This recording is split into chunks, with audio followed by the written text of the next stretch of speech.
So why does your router say that it's connected but you don't have any internet? Well, basically there could be a couple of reasons for it. One of the reasons is that there's something wrong with your router itself, and to be able to fix it, what you can do is to find the power cable here. As you can see, this one right here, you have to remove it and then wait about 15 to 30 seconds. You can actually remove the internet cable here as well and then wait 15 to 30 seconds and then plug it back in again.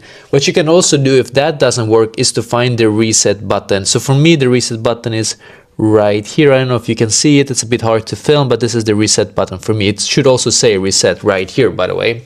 So this should fix all the router issues if that is the problem. If it's not a router issue, it can actually also be that the one that provides you with internet, so your internet provider, that they currently experiencing problems from their end, and then they will have to fix it. You cannot do anything, just wait. I had it a couple of times myself that it wasn't my fault, it's actually the internet provider's fault basically. So you can always call them and ask them if there's any outage right now in your area, and hopefully you will be able to then fix it.